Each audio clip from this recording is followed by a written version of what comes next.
Actually আমাদের আশেপাশে এমন অনেক লোকজন আছে যে নিজের চরকায় তেল না দিয়ে অন্যের চরকায় তেল দিতে খুব পছন্দ করে। অ্যাকচুয়ালি আপনাদের এই কথাগুলো কেন বললেন, অবশ্যই ভিডিওটা পুরো দেখবেন, অবশ্যই আপনাদেরকে ভিডিওতে জানিয়ে দেওয়া হবে।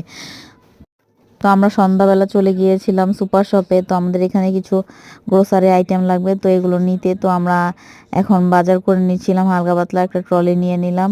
আর সোয়াদ এখানে আসলে বোঝা যায় যে এখান থেকে কি কি শপিং করতে হবে।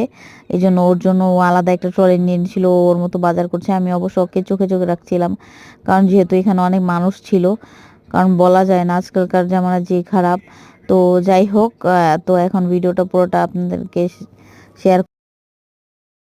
তো এখানে সোয়াদের কিছু পছন্দের বিস্কিট ছিল, তো এগুলো নিয়ে নিচ্ছে। দেন আমরা ওইখান থেকে সোয়াদ কিছু কেনাকাটা করছিল, সেগুলো দেখছিলাম।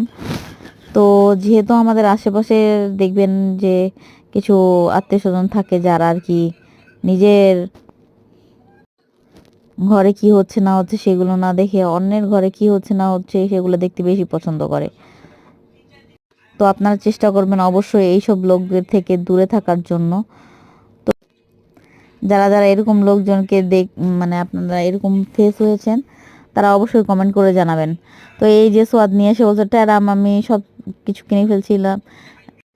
আর ও এখানে সবগুলো মানে বিলের এখানে দিয়ে দিচ্ছিল শপিং। ও কি কি নিয়েছিল এগুলো ওর পাপাকে দেখাচ্ছিল। তো এই তো আমাদের কেনাকাটা শেষ। তো ভিডিওটা ভালো লাগলে অবশ্যই লাইক কমেন্ট শেয়ার করবেন।